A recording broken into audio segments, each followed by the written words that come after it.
Today we're going to be looking at some anterior and posterior pelvic tilts. So this is how we control the pelvis using the muscles of our core versus using the muscles of our hips. A lot of times we get cued to squeeze the glutes to level the pelvis, stabilize the spine as far as our bracing. That's usually the first step, is getting that pelvis level and then squeezing the core to stabilize the spine.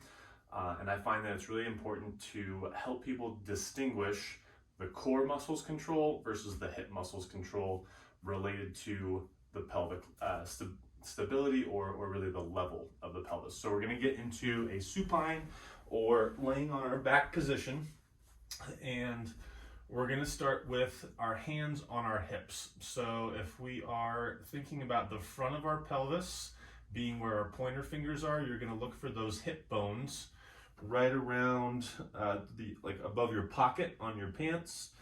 Is a good way to kind of try to find that bony landmark, and it's pretty apparent. You just want to kind of rest your index fingers and then wrap your thumbs around the back of your hips here.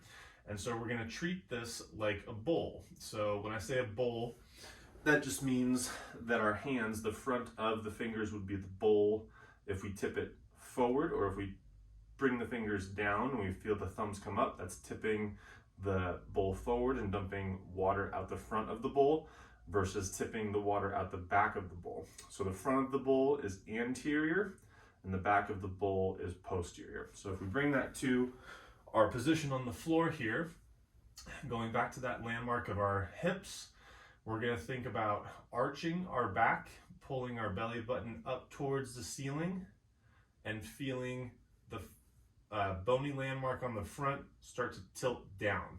And if that happens, then you know that you're getting that anterior pelvic tilt.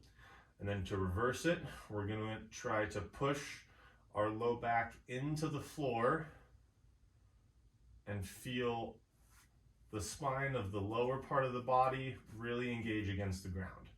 Now we're going to reverse it, push it back forward. So we're going back to anterior. And then to reverse it, flatten out into posterior. So as I posteriorly tilt, my fingers are coming up towards my abdomen, and when I anterior pelvic tilt, they're going down towards my legs. Okay? So from here we can engage the hips a little bit by going into the posterior pelvic tilt. So I'm flattening my back against the ground here, and then I'm going to try to engage my hips and squeeze my hips slightly off the floor.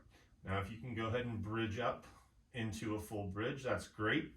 But for the most part, what we're going to be doing here is just working on posteriorly tucking so that we're creating that flatness against the floor with the spine, and then lifting with the hips.